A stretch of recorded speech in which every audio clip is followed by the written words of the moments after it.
Mr. Quirk. Yes.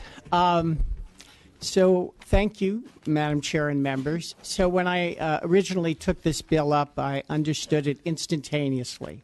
That is, for an instant. This is complex.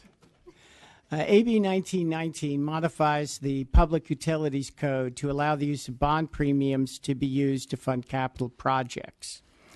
Removing this current restriction on the use of premiums will allow the cost of the bond transaction, lower the cost of the bond transaction, lower the amount of debt the Transportation Authority must carry, and thus increase the amount of local sales tax dollars available for project delivery. Now, the question I asked was, why now? And the answer is we're in an area of very low interest rates. And people are reluctant to take on long-term bonds, 30-year bonds, which have a nominal rate of 1.5%. This would allow the bond issuer, the transportation agency, for example, to issue a 30-year bond with a nominal rate of 5%.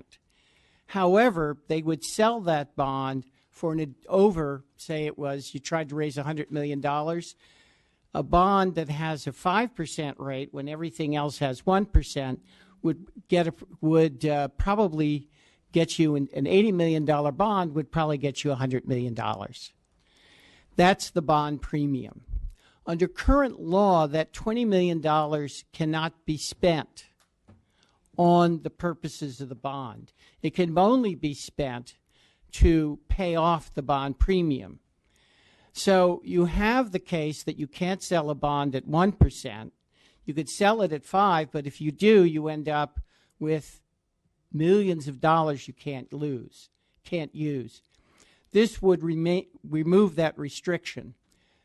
Then the question is this still a safe bond? And the answer is yes, because the district doesn't even see the sales tax money until the premium has actually been paid. So you're paying so much a month to the bondholders. That has to be paid before you see any of the sales tax money.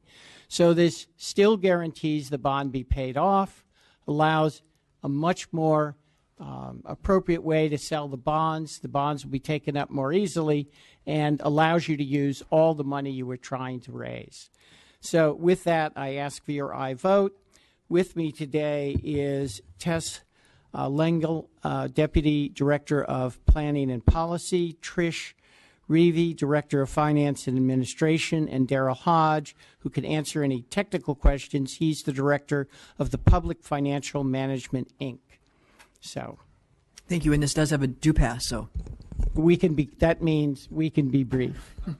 Well, move the bill. Thank you, Mr. Gordon. Okay. Okay. Bill's been moved and seconded. It does have a due pass. Please. They can answer questions. I think I've explained the bill. Does everyone feel like they understand the bill well enough? All right.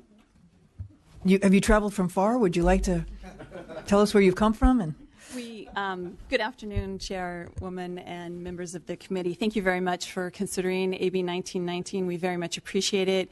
We're from the Alameda County Transportation Commission. We're one of the self-help counties in the state of California. There are 20 of those, and they put in about $4.5 billion a year into the state transportation system.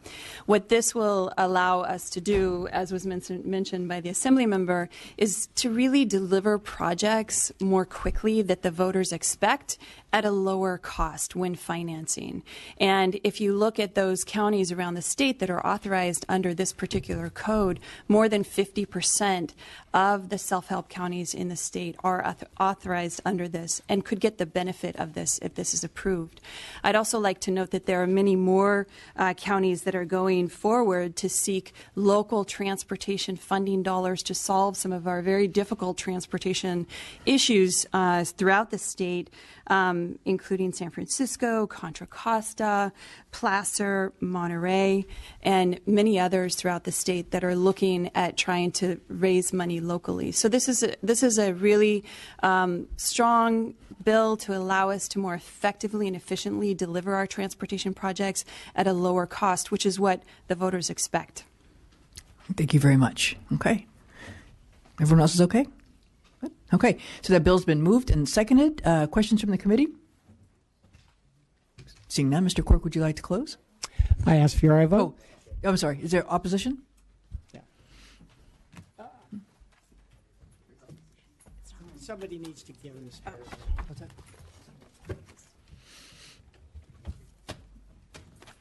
And this is not listed in our opposition because there was a late letter that came in on this. Mr. Wolf. Madam Chair, members, good morning. Thank you, or good afternoon. Thank you very much. David Wolf with the Howard Jarvis Taxpayers Association. And the reason for the late letter is because I too understood this bill for an instant and then needed to go find someone with 25 years of municipal finance experience to explain it to me. So that took some time. But we are opposed to the bill today. Members, the segregation of funds in specific accounts is really, really important. Municipalities typically have two funds. There's a debt service fund and a building fund, right? And the debt service fund is where tax collections are held to repay the bonds. Diversion of these funds, in this case for premiums, means the debt service fund is paying more interest on the bonds because the premiums intended for that purpose have been diverted to the building fund. We don't believe, and actually we do believe this is very similar to the cash-out refunding scheme that then Attorney General Jerry Brown declared illegal a few years ago. The concept is very similar. And the result, as the supporters and the author have mentioned, may indeed lead to more flexibility to build more projects. But we would really question whether this is in the best interest of taxpayers. We do believe it will cost taxpayers more in the long term, and because of its similarity to cash-out refinancing, it could be illegal. So I ask for a no vote. All right, thank you very much. Any other questions from the committee? Mr. Quirk, would you like to close? Yes. Again, there is a guarantee that the tax money goes first to the bondholders, and we're just asking for the ability to present a bond which people will buy. Thank you. Thank you. Also representing Self-Help County, I appreciate your bill. Secretary, please call the roll. The motion is due pass. Eggman. Aye. Eggman, aye. Waldron. Mullen. Mullen, aye. Bonilla. Chu. Cooley. Aye. Cooley, aye. Jones. Gordon. Linder. Aye. Oh. Linder, aye. That's Gordon. Or no, Gordon, aye. They look alike, but a little bit different. Your bill needs one more to get out. Thank you. Yeah, Thank you very these much. white guys, you can't tell them apart. Okay, thank you. Next up, Mr. Bonta.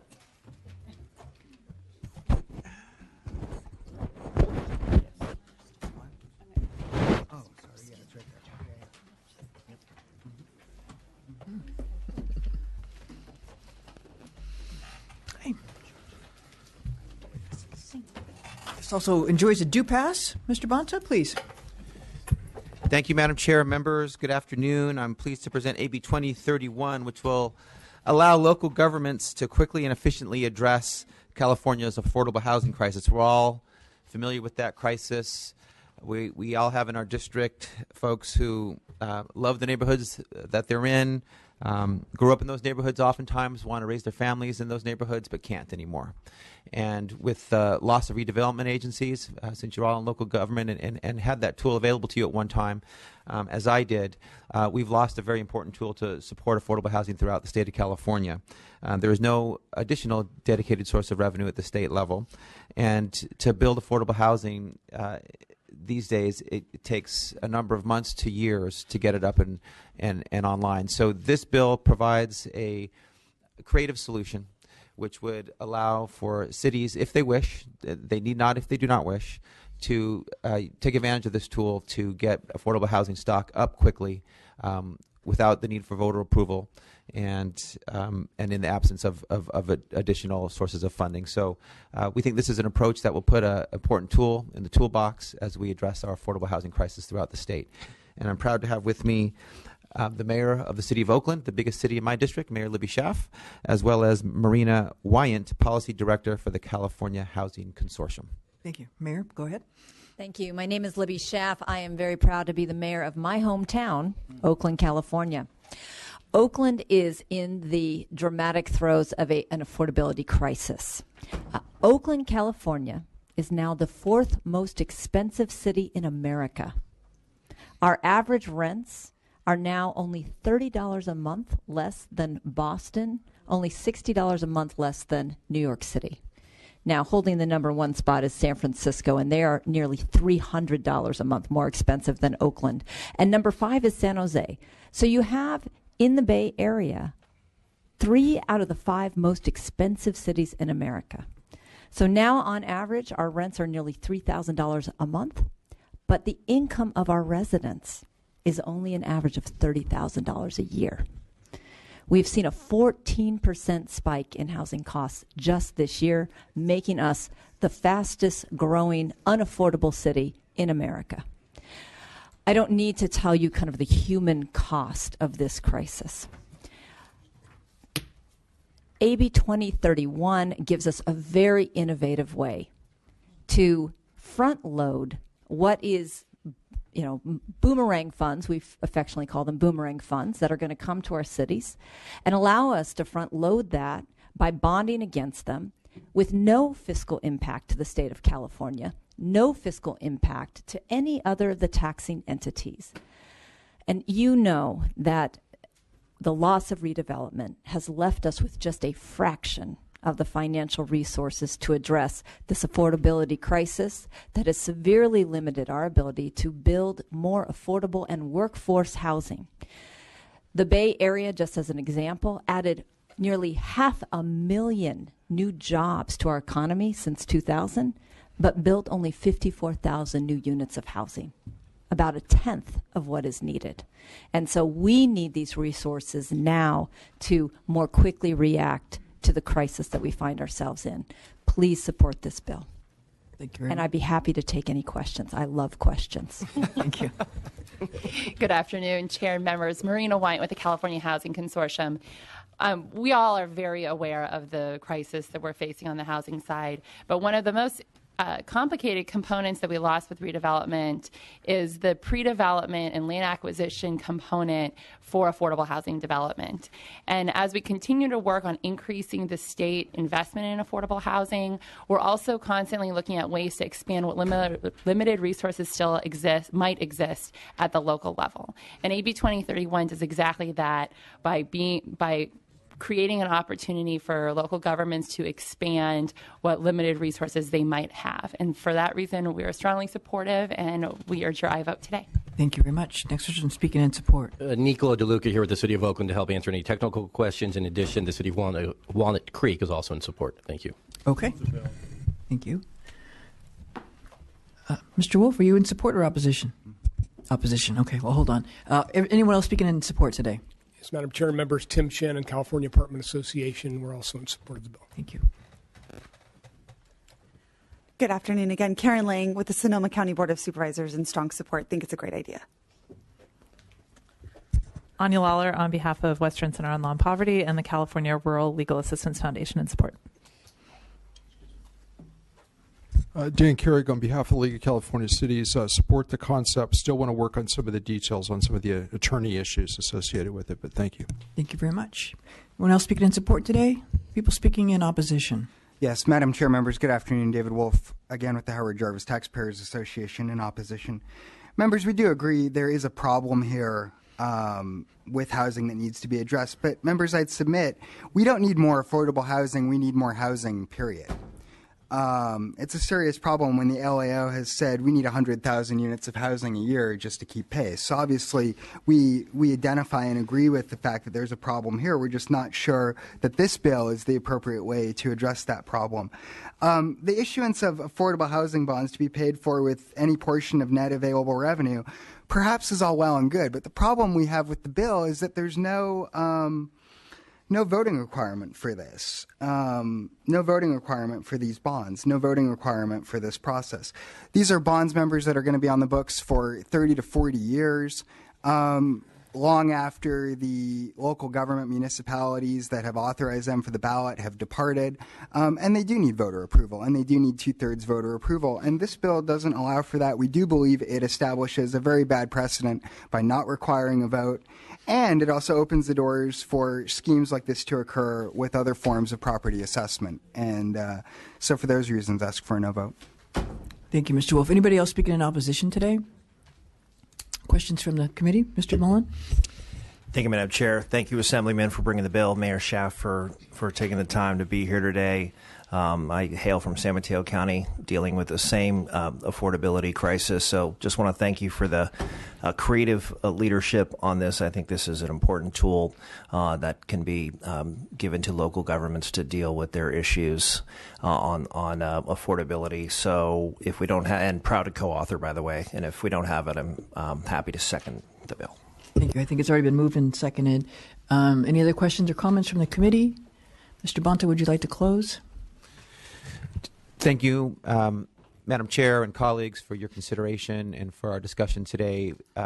As mentioned, the affordable housing crisis has reached crisis levels and beyond, and it's particularly urgent in particular cities like Oakland throughout the state.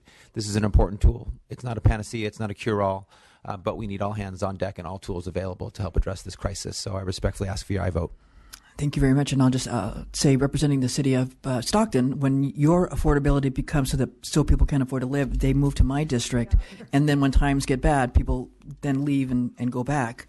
And so it's also the wear and tear on roads that people who live in very expensive areas are moving 60 miles away and then commuting back and forth every day, which just isn't good for families or any part of the, I think, civic life. So strong support. And Secretary, please call the roll. The motion is due pass. Eggman. Aye. Eggman, aye. Waldron. Mullen.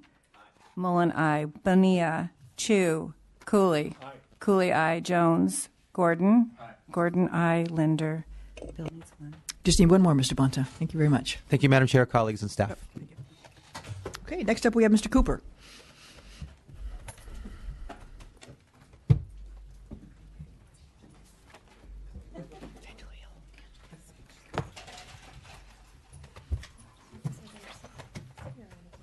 Welcome, Mr. Cooper. You have AB 2220 in front of us today. Yes, thank you, Madam Chair, members. AB 2220 allows a city with a population of over 100,000 to convert to district-based elections by ordinance. Last year, this legislature passed and the governor signed a similar bill allowing cities under 100,000 to adopt district-based elections by ordinance. Cities that choose to adopt district-based elections can avoid the high cost associated with placing the question on the ballot.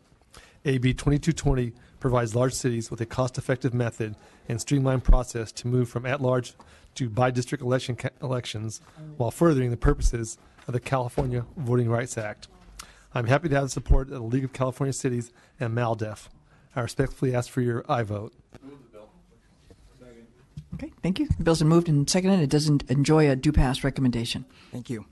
Good afternoon, Chair, members. Dane Hutchings with the League of California Cities, co-sponsor of the measure. As some members said, AB 2220 is a simple expansion of SB 493, which would allow cities, regardless of population size, the option to switch to by-district election methods using the ordinance process, thus avoiding costly litigation through the CVRA. Since the passage of the CVRA, entities using at-large elections have faced an ever-increasing number of lawsuits asserting that racially polarized voting is occurring within their boundaries. Given the structure of the CVRA, courts have found for the plaintiffs in each of these cases. As a result, cities often settle out of court and move to a district-based election system. While cities being sued have varied, what has been consistent in CVRA cases is the high cost of litigation. The CVRA provides generous recovery for attorney's fees, and as a consequence, cities have incurred extremely high legal costs, some as high as $7 million. This is money taken off the table for increased civic engagement, public safety, or other critical public services, and instead going to plaintiffs' attorneys. And while the League still contends that a one-size-fits-all solution does not solve or does not work for all jurisdictions, we believe that allowing cities the option to switch to by-district systems while still keeping the decision to transition at the local level is a fair and balanced approach. At present, cities with populations over 100,000 have one alternative other than going to court, which is to seek voter approval through a ballot measure. But elections are costly and can take several months to adequately prepare for. All the while, legal fees continue to mount. It is equally important to note that cities are not insulated from further litigation if voters reject district-based elections. For example, the city of Highland was tied up in litigation for over 2 years after voters rejected their ballot measure to move to district-based elections. In the end, the court ordered Highland to move to districts anyways. In response, the legislature has established precedent by providing some local agencies with a tool to quickly move to districts by ordinance. In 2011, this body passed AB 684, then Assemblymember Block, which allowed community college districts to utilize the same provisions. Last year, Governor Brown signed SB 493 by Senator Cannella, a bipartisan effort, which gave the same authority to cities with population under 100,000. Since its passage, 3 cities have already used this tool, and 2 cities are looking to move in this direction. We would ask this committee ensure that all cities, regardless of population size, are afforded the same relief given to small cities and school districts. We respectfully ask for your aye vote.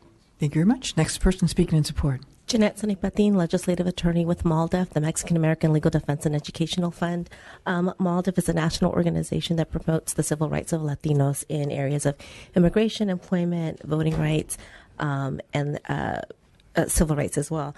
We are definitely proud to be here today to be a sponsor of this bill. We believe that cities, jurisdictions over 100,000 should be afforded the same option that cities smaller than that, and as well as school boards. They have the option to convert to district elections by mere ordinance, and we think that that cities over 100,000 should also be afforded the same opportunity. And just to emphasize again that this is an option, under the current election code, cities can still go to the voters directly and ask if they want to convert to by district elections, and this bill merely just gives them the option. We think that it's really important for jurisdictions to have this option because it really stems from a way for jurisdictions to be more responsive to their constituents, ensure that there is some fiscal responsibility, and ensure, as mentioned earlier, that there's this constituent responsiveness that occurs.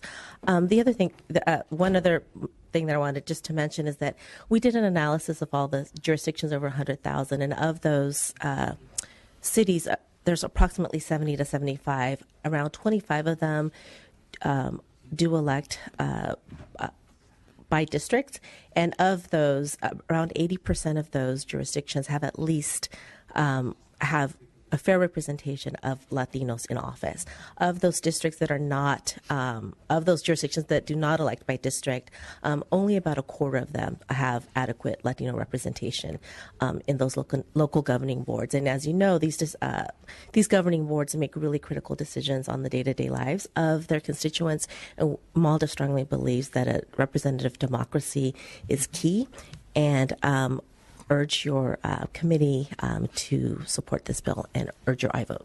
Thank you very much. Other people speaking in support today? Good morning, good afternoon, Madam Chair and members. I'm Trudy Schaefer, representing the League of Women Voters of California. And for all the reasons you've heard, we do support this bill strongly. We think it will allow cities, at their option, as was pointed out, to avoid court challenges and expensive ballot measures and to protect the rights of the voters. Thank you. Thank you very much. Raul Macias on behalf of ACLU of California in support. Thank you very much. Anybody speaking in opposition to this bill today? Seeing none, let's turn it back to the committee. Your questions? It has been moved and seconded. Mr. Cooper, would you like to close? I respectfully ask for your aye vote. Thank you very much. Secretary, call the roll. The motion is due pass. Eggman. Aye. Eggman, aye. Waldron. Waldron, aye. Mullen. Mullen, aye. Bonilla. Chu. Cooley. Cooley, aye. Jones. Gordon. Gordon, aye. Linder. Bill's out. That bill's out 5-0. Thank you very much, Mr. Cooper. Mr. Bigelow, you're up. Happy Homestead Cemeteries. Right? Happy Homestead? Why not?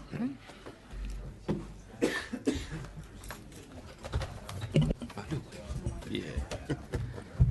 Madam Chair, you've been busy today. Yes, sir. Well, members and Madam Chair, I'm here to present AB 1658, a district bill. AB 1658 would authorize the Happy Homestead Cemetery District in the city of South Lake Tahoe to intern residents of adjacent Nevada communities. Currently, Nevada residents do not have a cemetery near the city of South Lake Tahoe, or even though they are part of the community, they cannot be interned in the closest cemetery.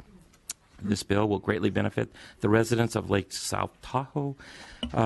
With me today is Mr. Bob Hunt, who represents Happy Homestead. Where do they go now, Mr. Bigelow? They have to go to faraway places. Reno, Sparks, Carson City, a number of locations where they can find. And these are people that are seriously... they're dead, right? Well, they're entrenched. This may be true, but their spirit lives on. The reality is these are people who seriously want to remain in the community, interned there forever. They love it so dearly, and they've asked me to help assist them. So what a good man. That's what we're doing. Thank you. Oh. Second, okay. Speaking in support. Okay. Do you want to hear the witness first or the supporter first? Or? Just a question. Okay, please, Mr. Cooley. Do they use a layaway plan? As a matter of fact, they do.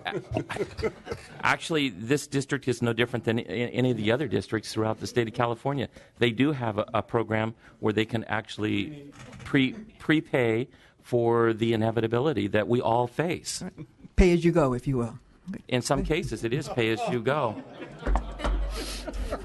Not everybody can write a check for that one moment.